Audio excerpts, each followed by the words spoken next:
సాధారణంగా 5 నుంచి 6 నెలలు కంటిన్యూస్గా మనం క్రీమ్స్ వాడితే మీ హార్మోనల్ ఇర్రెగ్యులారిటీస్ ఏమైనా ఉంటే అవి కరెక్ట్ చేసుకుంటే అప్పుడు మనం మంగు మచ్చల్లో ఒక కన్సిడరబుల్ చేంజ్ చూడొచ్చు. సో బ్రెస్ట్ పెరగాలి అనుకునే వాళ్ళకి ఎక్సర్సైజెస్ ఆర్ అతిగా వ్యాయామం చేయడం అనేది అస్సలు కరెక్ట్ సొల్యూషన్ కాదు. చిన్న వయసు నుంచే కరెక్ట్గా సిస్టమేటిక్గా ఎప్పటికప్పుడు మిస్ కాకుండా స్కిన్ అతిగా డ్రై అయ్యే అవసరం ఇవ్వకుండా మనం కనుక మాయిశ్చరైజ్ చేస్తూ ఉంటే వీళ్ళ బాడీ ఆయిల్ ప్రొడక్షన్ అతిగా చేయాల్సిన అవసరం పడకుండా ఈ పోర్స్ అనేటివి ఎన్లార్జ్ కాకుండా మనము జాగ్రత్త పడచ్చు. బ్రెస్ట్ సైజ్ మాత్రమే పెరగాలంటే సేఫెస్ట్ సొల్యూషన్ మాత్రం సర్జరీ. ట్రీట్మెంట్ అనేది ఇంట్లో మీరు చూస్తూ ఉంటారు యూట్యూబ్లో ఈ క్రీమ్స్ ఆ క్రీమ్స్ అప్లై చేయండి అని. వీటి మూలాన ఎక్కువ రిజల్ట్స్ పోర్స్కి ఉండవు. మంగు మచ్చలు ఇంత ట్రీట్ చేసి ఒక 7-8 నెలల తర్వాత తగ్గించుకోవచ్చు. అన్నిటికన్నా ముఖ్యం ఏంటంటే ఎన్ని తీసుకున్నా సరే, ఎన్ని ప్రోటోకాల్స్ ఫాలో అయినా సరే, మీకు నిద్ర లేకపోయినా కానీ, ఓవర్గా స్ట్రెస్ ఉన్నా కానీ మళ్ళీ అవంతా మన ఫేస్ మీదే రిఫ్లెక్ట్ అవుతుంది. ఆయిలీ స్కిన్కి సూటబుల్ మాయిశ్చరైజర్ని పీరియాడికల్గా అప్లై చేస్తూ ఉండాలి. బ్రెస్ట్ సైజ్ పెరగాలి అంటే కనుక ఒకటి, మీరు వెయిట్ ఓవరాల్గా పెరిగితే పెరగొచ్చు. తొందర పడొద్దు, పడితే కనుక స్కిన్కి అదర్ డ్యామేజెస్ అయ్యే ఛాన్సెస్ ఉంటాయి. సో అసలు ఇవి పోర్స్ పెద్దగా కాకుండా ఉండడానికి ఏం చేయాలి? సో ఇవన్నీ కూడా ఏవైనా సరే మీరు ఇంట్లో కానీ మీ సొంతంగా నిర్ణయం తీసుకునేది కూడా కాదు.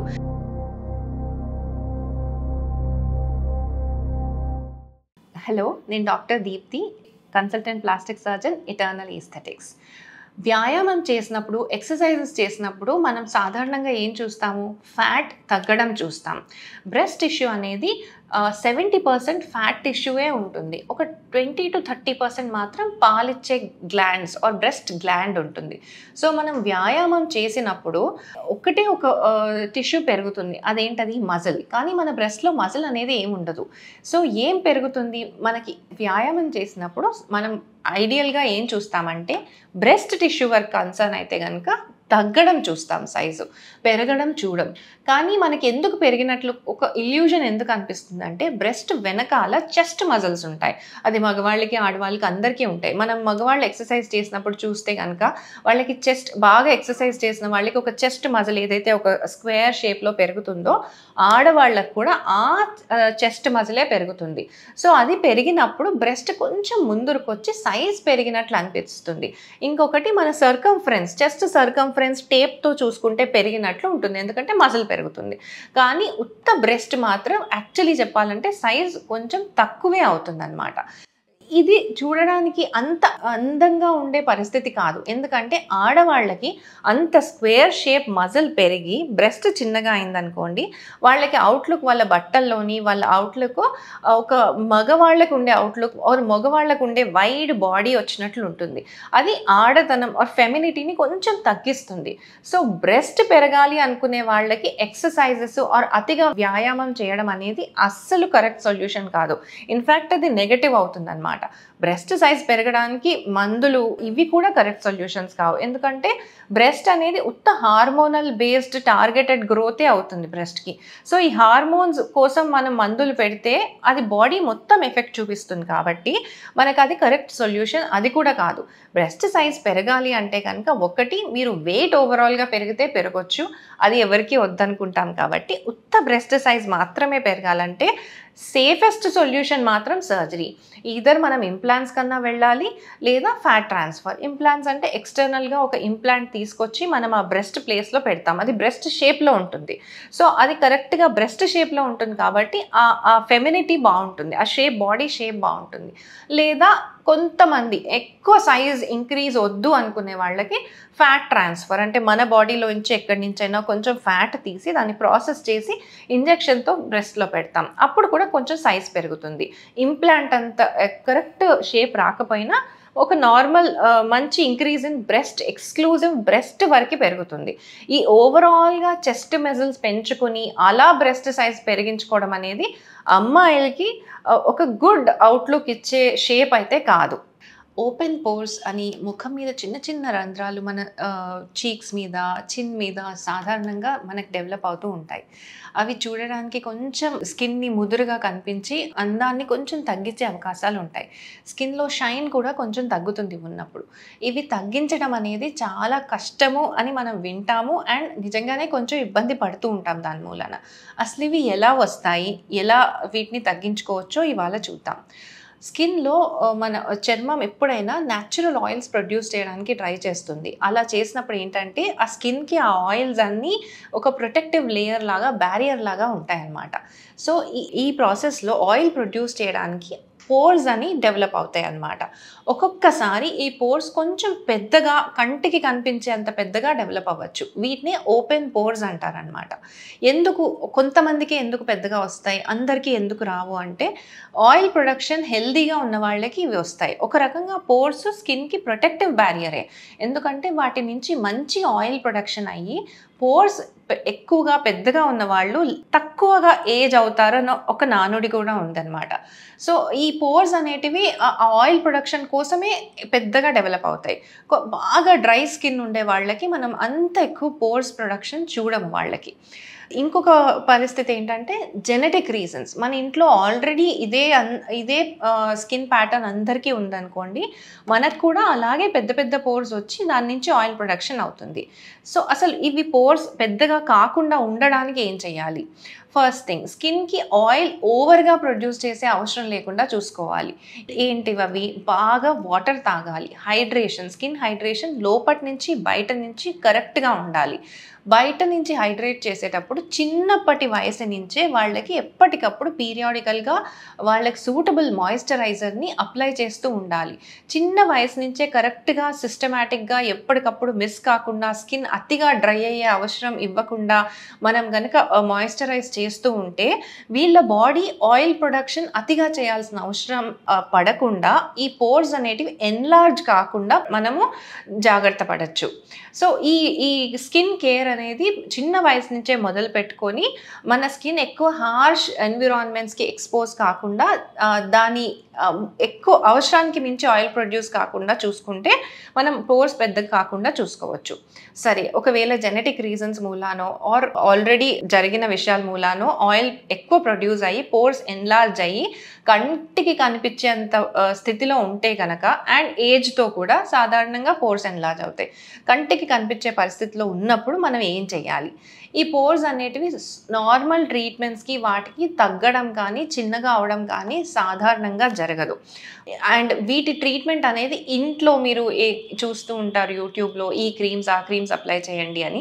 వీటి మూలాన ఎక్కువ రిజల్ట్స్ పోర్స్‌కి ఉండవు. పోర్స్ చాలా మొండి సిట్యుయేషన్. అండ్ అవి ఒక డెర్మటాలజిస్ట్ కానీ, ప్లాస్టిక్ సర్జన్ కానీ, కన్సర్న్ డాక్టర్ దగ్గరికి వెళ్ళి ట్రీట్ చేయించుకుంటే మీకు మిగిలిన స్కిన్ ఏమీ డ్యామేజ్ కాకుండా సేఫ్‌గా ట్రీట్మెంట్స్ తీసుకోవచ్చు. క్రీమ్స్ వచ్చేసేసి వీటికి రెటినాల్ బేస్డ్ క్రీమ్స్ అని, చిన్న చిన్న పీల్స్ ఇట్లాంటివి చేస్తూ ఉంటే ఏంటంటే, రెటినాల్ పీల్స్ ఇలా చేస్తూ ఉంటే ఏంటంటే స్కిన్ కంటిన్యూస్గా రిపేర్ అవుతూ ఉండి ఈ పోర్స్ మనకు చిన్నగా కనిపిస్తాయి. కొంచెం స్కిన్ హెల్తీగా అవుతుంది. ఇంకా కొన్ని లేజర్స్ ఉంటాయి, ఎంఎన్ఆర్ఎఫ్ అని. ఇట్లాంటి లేజర్స్ చేసినప్పుడు స్కిన్ రిపేర్ సిస్టమ్ని మనము ట్రిగర్ చేస్తాం. సో, కంటిన్యూస్గా కొత్త స్కిన్ ప్రొడ్యూస్ చేస్తూనే ఉంటుంది అనమాట. ఈ ప్రాసెస్లో పాత స్కిన్ రెన్యూవల్ అయినప్పుడు ఆ పోర్స్ కొంచెం చిన్నగా కనిపించి new skin with small pores పుడుతుంది. ఇదొక పద్ధతి. సో, ఇవన్నీ కూడా ఏవైనా సరే మీరు ఇంట్లో కానీ మీ సొంతంగా నిర్ణయం తీసుకునేది కూడా కాదు. కంపల్సరీ ఒక క్వాలిఫైడ్ డాక్టర్ దగ్గరికి వెళ్ళి మాత్రమే ఈ ట్రీట్మెంట్స్ చేయించుకోండి.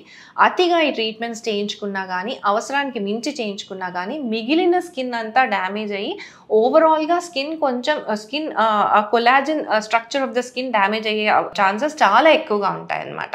తర్వాత మనం బయటికి వెళ్ళేటప్పుడు కూడా రెగ్యులర్ మాయిశ్చరైజేషన్ స్కిన్ కేర్లో, మన రొటీన్ స్కిన్ కేర్లో కూడా మనకి సూటబుల్, వీళ్ళు ఎక్కువ ఆయిలీ స్కిన్ వాళ్ళు ఉంటారు కాబట్టి ఆయిలీ స్కిన్కి సూటబుల్ మాయిశ్చరైజర్ని పీరియాడికల్గా అప్లై చేస్తూ ఉండాలి.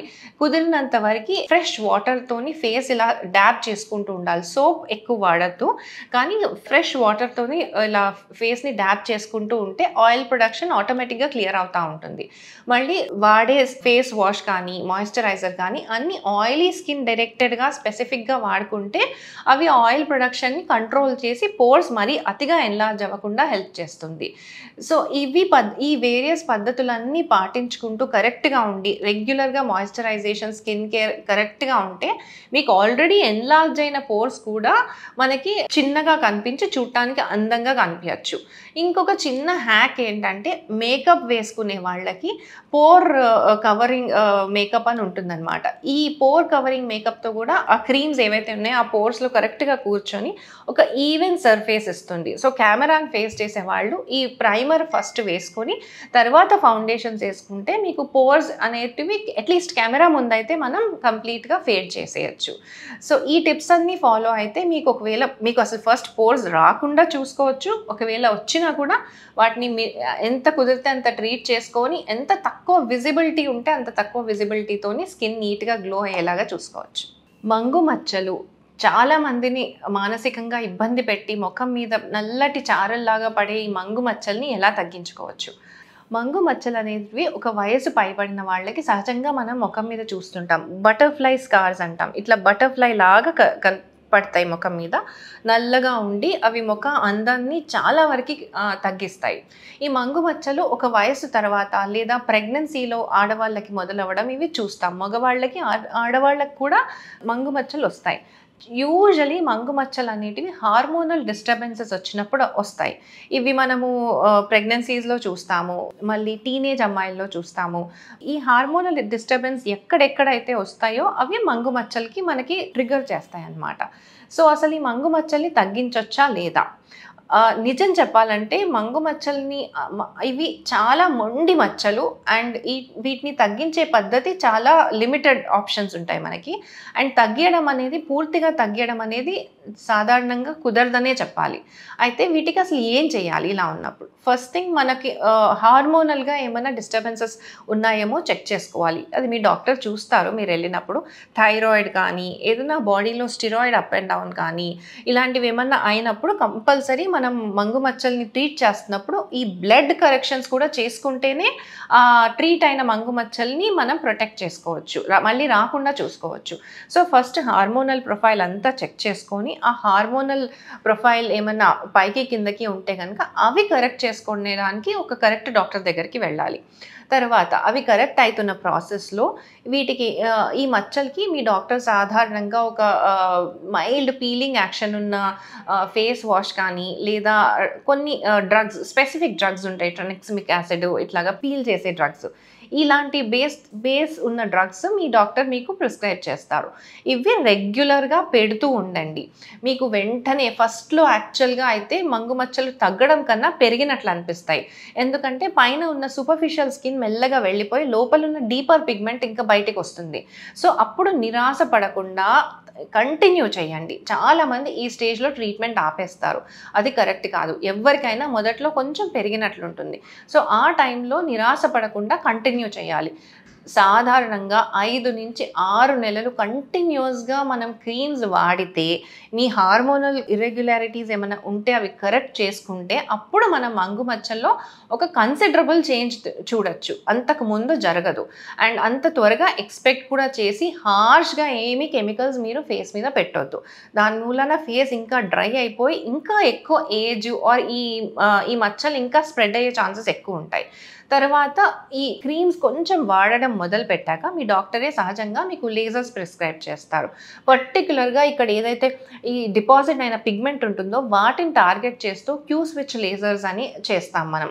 ఈ లేజర్స్ మనం రెగ్యులర్గా పీరియాడికల్గా మీ డాక్టర్ ఇచ్చిన స్కెడ్యూల్ ప్రకారం ఫాలో అవుతూ ఉంటే మనం మచ్చలు తగ్గుతూ చూస్తాం. ఇవంతా 1 month 2 months టైం ఫ్రేమ్ అని మైండ్లో పెట్టుకోవద్దు. ఇది లాంగ్ టర్మ్లోనే తగ్గుతుంది.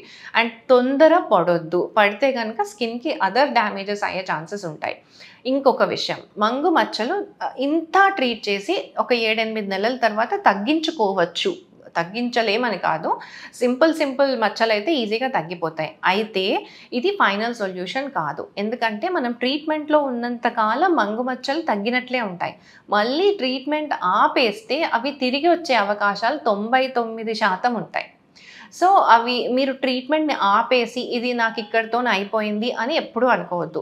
కంటిన్యూస్ మెయింటెనెన్స్లో ఉండండి. మీరు ఒకవేళ చాలా కాన్షియస్ ఉండి అది మళ్ళీ మళ్ళీ రాకూడదు అని అనుకుంటే కనుక మీ డాక్టర్తో మాట్లాడి రెగ్యులర్ మెయింటెనెన్స్లో ఉండాలి. అప్పుడు మంగుమచ్చల్ని మళ్ళీ మళ్ళీ రాకుండా ప్రివెంట్ చేసుకోవచ్చు. ఇది చాలా మొండి రకమైన మచ్చ అండ్ దీన్ని ట్రీట్ చేయడానికి మనము అంతే మొండిగా గట్టిగా ఉంటేనే సిస్టమాటిక్గా ఉంటేనే అవి తగ్గుకుంటూ వస్తాయి. ముఖం మీద వయసు పైపడినాక మచ్చలు, ముడతలు ఇవన్నీ అతిగా కనిపిస్తూ మీ కాన్ఫిడెన్స్ని తగ్గిస్తుంటే అసలు వీటికి ఏం చేయాలి? ఇవన్నీ కనపడకుండా మనం ఎప్పటికీ ఆర్ చాలా రోజుల వరకు వయసుకి మించి తక్కువ వయసు కనిపించాలంటే ఏం చేయాలి?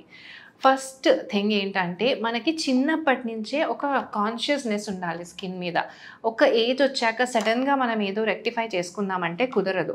చిన్న వయసు నుంచే అంటే కనీసం 5-6 సంవత్సరాలు మొదలు పెట్టుకున్నప్పటి నుంచే స్కిన్ మీద ఒక కాన్షియస్నెస్ ఉండాలి. మనకి ఇప్పుడు ఇంట్లో చిన్నపిల్లలు ఉన్నారనుకోండి, రెగ్యులర్గా వాళ్ళకి కంపల్సరీ ఆయిలింగ్ కానీ స్కిన్ ఆర్ మసాజ్ కానీ ఆర్ మాయిశ్చరైజర్ అప్లై చేయడం కానీ ఒక పద్ధతిగా పెట్టుకోండి.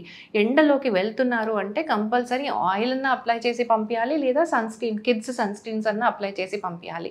ఇది స్కిన్ స్ట్రక్చర్ని చిన్న వయసు నుంచే కాపాడుతుంది.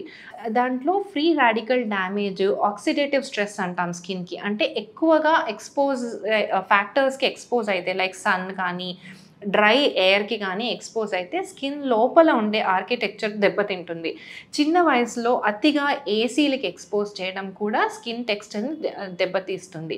Indian environment or Indian climate స్కిన్కి చాలా యాప్ట్ స్కిన్ హెల్త్కి. అలాంటి క్లైమేట్ని మానేసి మనం రూమ్స్ లోపల కూర్చొని ఏసీ కానీ ఆర్ చలి సమయాల్లో హీటర్ కానీ పెట్టడం వలన స్కిన్ మీద చాలా ఎఫెక్ట్ కనిపిస్తుంది అనమాట.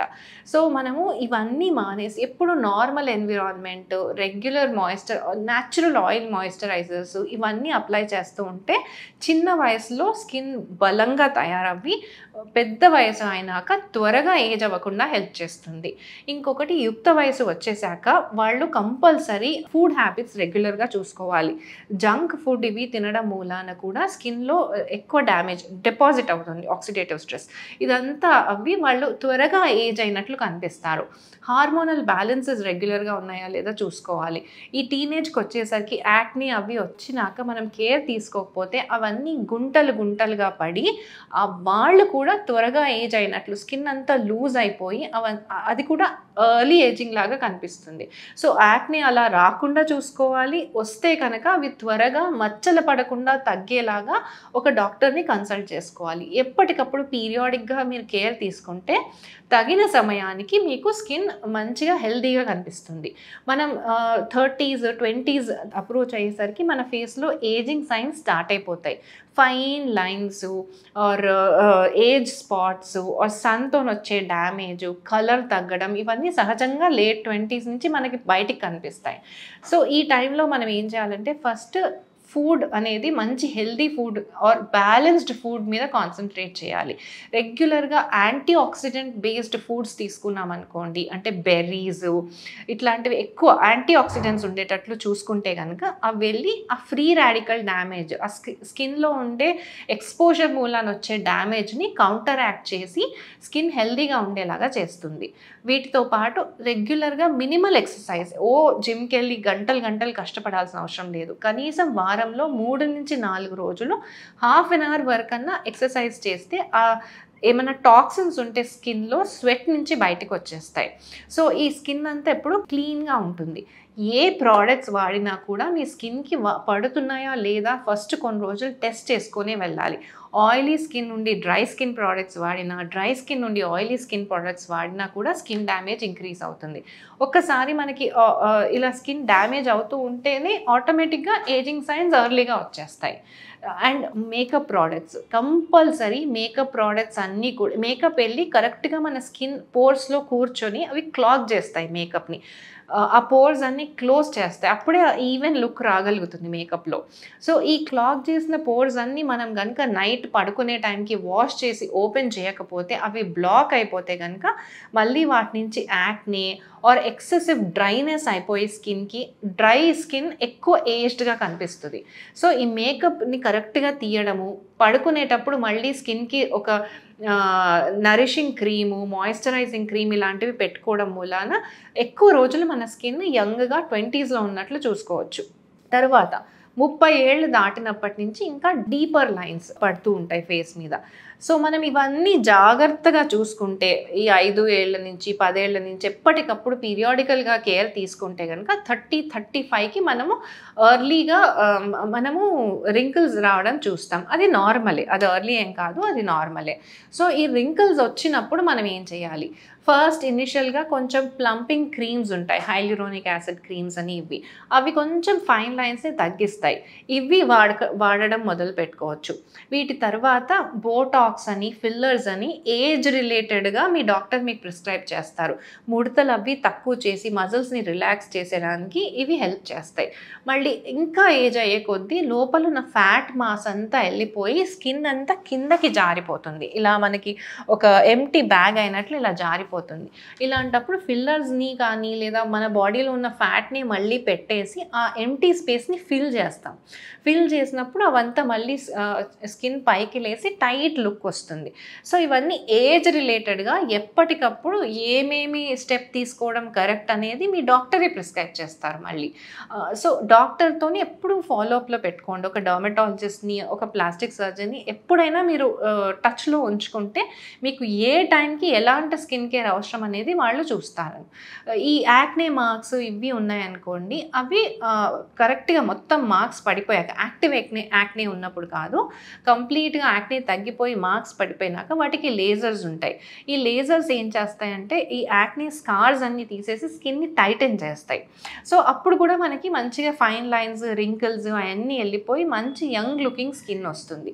అన్నిటికన్నా ముఖ్యం ఏంటంటే ఎన్ని తీసుకున్నా సరే, ఎన్ని ప్రోటోకాల్స్ ఫాలో అయినా సరే, మీకు నిద్ర లేకపోయినా కానీ, ఓవర్గా స్ట్రెస్ ఉన్నా కానీ మళ్ళీ అవంతా మన ఫేస్ మీదే రిఫ్లెక్ట్ అవుతుంది.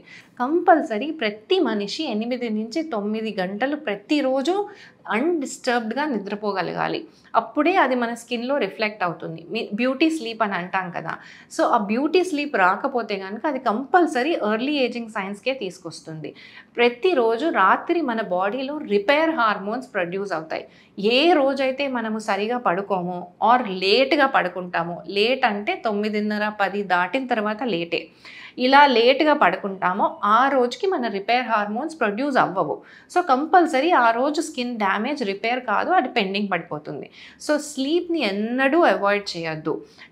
ఒకవేళ ఏదైనా మెడికల్ కండిషన్స్ మూలాన స్లీప్ రాకపోతుంటే ఆ కండిషన్ కరెక్ట్ చేసుకొనిన్న స్లీప్ మీరు ఎక్వైర్ చేసుకోవాలి. అప్పుడు మళ్ళీ స్కిన్ రిపేర్ మంచిగా ఉంటుంది. వీటన్నిటితో పాటు కాఫీ కానీ, ఓవర్గా కెఫీన్ కానీ, టీ కానీ, ఆల్కహాల్ కానీ ఓవర్ ద బోర్డ్ వెళ్ళకుండా ఉంటే మళ్ళీ అవన్నీ మన స్కిన్ మీద ఎఫెక్ట్ చూపించకుండా, ఎక్సెసివ్ డ్రైనెస్ కాజ్ చేయకుండా స్కిన్ని హెల్దీగా ఉంచుతాయి. సో ఇన్ని పద్ధతులు రొటీన్గా ఫాలో అయితే మీకు గుడ్ స్కిన్ ఉంటుంది. స్కిన్ అనేది ఒక టార్గెటెడ్గా ఒక్కటే క్రీమ్ తోటో, ఒక్కటే మెడికేషన్ తోటో ఆర్ లేజర్ తోటో అందంగా తయారయ్యేది కాదు. అది దాన్ని చాలా జాగ్రత్తగా చిన్న వయసు నుంచే కాపాడుకుంటూ వస్తే చాలా రోజులు మనం దాని అందాన్ని ఎంజాయ్ చేయొచ్చు. బ్రెస్ట్ సైజ్ ఆడవాళ్ళకి 2 పక్కల ఒకే సైజ్ ఉంటుందా, ఉండదా? 99% ఉండదు. చాలామందికి ఒక బ్రెస్ట్ ఇంకొక బ్రెస్ట్ కన్నా కొంచెం పెద్దగా ఉంటుంది. అయితే ఈ చేంజ్ అనేది, ఈ డిఫరెన్స్ అనేది ఎంత తక్కువ ఉంటుందంటే వాళ్ళకి బయట బట్టల్లో కనిపించకుండా లైఫ్ లాంగ్ బతికేసేయచ్చు. కానీ కొంతమంది పరిస్థితుల్లో మాత్రం ఆ డిఫరెన్స్ చాలా ఎక్కువగా ఉంటుంది. ఏదన్నా ఒక సైడ్ ఏదన్నా చిన్నప్పుడు ఇన్ఫెక్షన్ రావడం కానీ, ఏదైనా దెబ్బ తాకడం కానీ, ఆర్ వాళ్ళ గ్రోత్ టైంలోనే ఏదన్నా ఇబ్బందులు, జెనెటిక్ డిస్టర్బెన్సెస్ అయితే కనుక ఒక సైడ్ బ్రెస్ట్ అస్సలు డెవలప్ కాకుండా ఇంకొక సైడ్ నార్మల్గా డెవలప్ అయ్యి ఉండొచ్చు. ఇది చాలా కామన్గా, మనం అనుకుంటున్న దానికన్నా చాలా కామన్గా ఉద్భవించే ప్రాబ్లం ఇది. సో వీటికి ఏం చేస్తాం మనం మామూలుగా? ఈ ప్రాబ్లం ఉన్నప్పుడు జనరలీ ప్యూబర్టీ వరకు వాళ్ళని డిస్టర్బ్ చేయకుండా ఉంటేనే బెటర్. ఆర్ అట్లీస్ట్ ప్యూబర్టీయే కాదు, అట్లీస్ట్ 17 to 18 years వరకు. ఎందుకంటే ఈ నార్మల్ సైడ్ బ్రెస్ట్ ఏదైతే ఉందో అది ఫుల్ డెవలప్మెంట్ అయ్యే వరకు దాని ఒరిజినల్ సైజ్ తెలియదు. కాబట్టి ఇటువైపు బ్రెస్ట్ని ఏదైతే మనది డెవలప్ కాలేదో ఆ బ్రెస్ట్ని కరెక్ట్ చేసుకోవడం అనేది కరెక్ట్ విషయం కాదు. ఈ నార్మల్ బ్రెస్ట్ ఏదైతే ఫుల్ గ్రోత్కి అటైన్ అయినాక మనకి ఈ అండర్ డెవలప్ డెవలప్డ్ బ్రెస్ట్ అంటే డెవలప్ కాని బ్రెస్ట్ ఎంత కరెక్ట్ చేయాలి అనే ఒక అసెస్మెంట్ వస్తుంది. సో ఏమేం పద్ధతులు ఉన్నాయి వీటికి? మళ్ళీ సేమ్ ఇలాగే మనకి మామూలు బ్రెస్ట్ సైజ్ పెంచుకున్నట్లే దీంట్లో కూడా ఇంప్లాంట్స్ కానీ ఫ్యాట్ ట్రాన్స్ఫర్ కానీ చేయొచ్చు. అయితే ఇంప్లాంట్స్ చేసినప్పుడు ఏమవుతుందంటే ఈ డెవలప్ కాని బ్రెస్ట్లో ఇంప్లాంట్ పెడితే అది చక్కగా రౌండ్గా ఇంప్లాంట్ షేప్ తీసుకొని నార్మల్ సైడ్ ఉన్న బ్రెస్ట్ కొంచెం ఆ న్యాచురల్ ఫాల్తో కొంచెం న్యాచురల్గా డ్రూపింగ్ ఉంటుంది. సో ఆ రెండు మళ్ళీ చూడడానికి బాగోవు. సో ఫస్ట్ ఆప్షన్ ఇలాంటి కేసెస్లో ఫ్యాట్ ట్రాన్స్ఫరే చెప్తాము. ఫ్యాట్ ట్రాన్స్ఫర్ అయితే ఫ్యాట్ అయితే ఏంటంటే ఒక న్యాచురల్ బ్రెస్ట్ ఎలా ఉంటుందో అలానే ఉంటుంది. కానీ దాని డిసడ్వాంటేజెస్ ఏంటంటే మళ్ళీ ఎక్కువ సార్లు వెళ్ళాలి, కనీసం 4 నుంచి 5 సెషన్స్ తీసుకోవాలి నార్మల్ బ్రెస్ట్ సైజ్కి రావాలంటే. సో ఈ ప్రాసెస్ అంతా యంగ్ గర్ల్స్కి సహజంగా చాలా ఇబ్బందిగా ఉంటుంది కాబట్టి కొంచెం వాళ్ళు తట్టుకోలేరు అనెస్థీషియాస్, పెయిన్ అవి. సో వాళ్ళు ఎక్కువ ఎంకరేజ్ కారు. కానీ మనం యాజ్ ఎ సర్జన్ ఆర్ పెద్దవాళ్ళు వాళ్ళకి ఇది ఎక్స్ప్లెయిన్ చేసి దీనికి పంపించడమే, కుదిరితే ఇది వెళ్ళగలగటమే ఫస్ట్ ఆప్షన్. లేదు సెకండ్ ఆప్షన్ ఇంప్లాంట్. అప్పుడు ఇంప్లాంట్ని ఎలా పెడతాము అంటే డైరెక్ట్గా అస్సలు డెవలప్ కాని బ్రెస్ట్లో ఇంప్లాంట్ పెడితే ఆ స్కిన్ ఆ వెయిట్ని బేర్ చేయలేదు. సో అక్కడ కొన్ని టిష్యూ ఎక్స్పాండర్స్ అని లేదా ఫస్ట్ ఒక చిన్న ఇంప్లాంట్ పెట్టుకొని కొంచెం స్కిన్ ఎక్స్పాండ్ చేసుకొని ఇలా చేసుకొని అక్కడ ఒక పాకెట్ క్రియేట్ చేసుకోవాలి. అంటే ఒక బ్రెస్ట్ గ్రో అయినట్లు క్రియేట్ చేసుకొని అప్పుడు మనం ఒక పెద్ద సైజ్ ఇంప్లాంట్ పెట్టుకొని నార్మల్ సైజ్ కూడా ఇంకొక చిన్న సైజ్ ఇంప్లాంట్ పెట్టుకోవడానికే ట్రై చేస్తాం. సో ఇప్పుడు రెండు చూడడానికి సమానంగా ఇంప్లాంట్ పెట్టినట్టు రౌండ్ షేప్స్తోని ఈక్వల్గా వస్తుంది. సో ఇవి పద్ధతులు. ఇవన్నీ కాకుండా స్మాల్ చేంజెస్ ఉన్నాయనుకోండి, ఒకవేళ ఒక సైడ్ బ్రెస్ట్ హాఫ్ గ్రో అయింది, ఇంకొక సైడ్ ఫుల్ గ్రో అయింది అనుకోండి, ఇలాంటి పరిస్థితుల్లో కూడా ఫ్యాట్ ట్రాన్స్ఫరే ఫస్ట్ ఆప్షన్ కింద తీసుకుంటాం. ఎందుకంటే ఫ్యాట్ ట్రాన్స్ఫర్ చేసినప్పుడు మన ఏదైతే అవుట్కమ్ ఉంటుందో ఆ breast almost natural looking breast లాగానే ఉంటుంది. సో నార్మల్ సైడ్కి కంపారిటివ్గా ఈక్వల్గా ఉంటుంది. సో ఫస్ట్ ఆప్షన్ ఫ్యాట్ ట్రాన్స్ఫర్కి వెళ్ళండి. ఓన్లీ థింగ్ ఎక్కువ సెషన్స్ పట్టచ్చు, ఎక్కువ ఓపిక్గా చేయించుకోవాలి, బట్ అది కరెక్ట్ మెథడ్. అంతేకాని స్మాల్ చేంజెస్ ఉన్నప్పుడు అటు ఇటు రైట్ అండ్ లెఫ్ట్ సైడ్ దాన్ని ఎక్కువ డిస్టర్బ్ చేయాల్సిన అవసరం లేదు. బికాజ్ ఇది చాలా నార్మల్ ప్యాటర్న్ అండ్ బట్టలు వేసుకున్నప్పుడు అది బయటకు కనిపించకపోవచ్చు. సో దాంతో అడ్జస్ట్ అవ్వడానికి ట్రై చేయండి. Stretch marks. ప్రెగ్నెన్సీ మనందరికీ ఎంత ఆనందాన్ని ఇస్తుందో దాని వెనకాల వచ్చే స్ట్రెచ్ మార్క్స్ అంతే ఇబ్బంది కలిగిస్తాయి. సో చాలామందికి స్ట్రెచ్ మార్క్స్ పొట్ట పై భాగం వరకు వచ్చేసి చూడటానికి చీర కట్టుకున్నప్పుడు చాలా అందవిహీనంగా కనిపించి వాళ్ళకి ఇన్సెక్యూరిటీ కాస్ట్ చేస్తుంది. సో అసలు స్ట్రెచ్ మార్క్స్ రాకుండా ఏం చేయాలి, వస్తే వాటికి ట్రీట్మెంట్ ఎలా తీసుకోవాలి అనేది వాళ్ళు డిస్కస్ చేద్దాం. స్ట్రెచ్ మార్క్ అనేది ఏంటంటే మన స్కిన్ ఓవర్ ద బోర్డ్ ఎక్కువగా స్ట్రెచ్ అవుతున్నప్పుడు ఆ మధ్యలో ఉన్న కొలాజన్ స్ట్రక్చర్ అయితే ఏదైతే ఉంటుందో ఆ స్కిన్ లోపల అది బ్రేక్ అవుతుంది. So only just normal skin మాత్రమే దాని స్కెలిటన్ లేకుండా ఉంటుంది. దాన్ని స్ట్రెచ్ మార్క్ అంటాం. ఈ బ్రేకింగ్ ప్రాసెస్ అవ్వకుండా ఉంచుకోగలిగితే మనం స్ట్రెచ్ మార్క్ని అవాయిడ్ చేయొచ్చు. సో ఎలా, దాన్ని ఏం చేయొచ్చు? మనం ప్రెగ్నెన్సీకి ప్లాన్ చేస్తున్నప్పుడు కానీ ప్రెగ్నెన్సీ కన్నా ముందే కానీ కుదిరితే వీలైనంత మటుకి థిక్ హెవీ మాయిశ్చరైజర్స్ మన అబ్డామినల్ స్కిన్ మీద పెట్టుకోవాలి. అంటే ఈ బీస్ వ్యాక్స్ కానీ షియా బటర్ కానీ అంత హెవీ మాయిశ్చరైజర్ ఆర్ ఆయిల్స్ అయితే కోకోనట్ ఆయిల్ కానీ ఇట్లాంటివి రెగ్యులర్గా రోజుకి 2-3 సార్లు పెడుతూ ఉంటే ఆ ఆయిలింగ్ మూలాన కొలాజిన్ ఎలాస్టిసిటీ పెరిగి అది ఎంత స్కిన్ స్ట్రెచ్ అయినా కానీ బ్రేక్ అవ్వకుండా ఉంటుంది. ఒక్కసారి బ్రేక్ అయినాక మనం దాన్ని జాయిన్ చేయలేం. సో బ్రేక్ అవ్వకుండా ఉన్నంత వరకు పర్వాలేదు, మనకి స్ట్రెచ్ మార్క్ రాదు. ఎందుకంటే మళ్ళీ ఆ బేబీ వెళ్ళిపోగానే బయటికి వచ్చేయంగానే స్కిన్ మనకి దగ్గరగా వచ్చినప్పుడు ఆ ఎలాస్టిసిటీ కూడా కొలాజిన్ని దగ్గరికి లాగేసుకుంటుంది. సో ఈ మాయిశ్చరైజింగ్ టెక్నిక్ అనేది అట్లీస్ట్ మీకు ప్రెగ్నెన్సీ కన్ఫర్మ్ అయినా కన్నా స్టార్ట్ చేయండి. మసాజెస్ పెద్దగా భారీగా చేయొద్దు, బికాస్ అవి మళ్ళీ యూట్రైన్ కంట్రాక్షన్స్ ట్రిగర్ చేస్తాయి. జస్ట్ అప్లై చేస్తూ ఉండండి. ప్రతి 3 నుంచి 4 గంటలకు ఒకసారి అప్లై చేయడం ఐడియల్ ప్రెగ్నెన్సీ టైంలో. ఇదే కాకుండా బాగా వెయిట్ పెరిగి తగ్గినప్పుడు కూడా మనకు స్ట్రెచ్ మార్క్స్ వస్తాయి చేతుల కింద అలాగా. సో ఈ వెయిట్ పెరిగి తగ్గేటప్పుడు మనం తగ్గడానికి వెయిట్ లాస్కి ప్లాన్ చేసుకున్నప్పుడు ఎవ్రీడే ఆయిల్ మసాజెస్ కుదిరితే ఎవ్రీడే, అప్పుడే మనం ఆ స్ట్రెచ్ మార్క్స్ని అవాయిడ్ చేస్తూ సన్నగా అవ్వచ్చు. సో ఈ ఆయిలింగ్ మాయిశ్చరైజింగ్ అనేది కీ స్ట్రెచ్ మార్క్లో. ఒకవేళ ఇంత చేసి జెనెటిక్ రీజన్స్ మూలానైనా సరే మనకి స్ట్రెచ్ మార్క్ పోస్ట్ ప్రెగ్నెన్సీ వచ్చేసింది అనుకుందాం. సో అలాంటి పరిస్థితుల్లో ఏం చేయొచ్చు? స్ట్రెచ్ మార్క్స్కి పూర్తిగా తగ్గించడం ఆర్ కంప్లీట్గా తీసేయడం అనేది మెడికలీ నాట్ పాసిబుల్. ఎందుకంటే ఒక్కసారి బ్రేక్ అయిపోయిన కొలాజన్ బాండ్స్ అనేవి మళ్ళీ మనం అతికించలేం.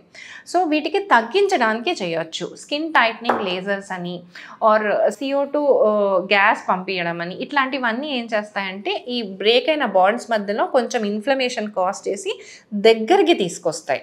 సో వీటి మూలాన కొంచెం స్ట్రెచ్ మార్క్ విడ్త్ తగ్గి సన్నగా కనిపించచ్చు. ఇవన్నీ కూడా 1 or 2 టైమ్స్ ట్రీట్మెంట్స్ కావు. అట్లీస్ట్ 1 to 2 years కంటిన్యూస్గా చేయించుకుంటే మనకి కొంచెం ఒక 30 to 40% చేంజెస్ తీసుకురావచ్చు. ఇది నిజం. ఎక్కువ చేంజెస్ తీసుకురాలేం. ఎవరైనా తీసుకొస్తాము మీకు కంప్లీట్గా తీసేస్తాము అన్న నమ్మొద్దు, అది అవ్వదు సహజంగా.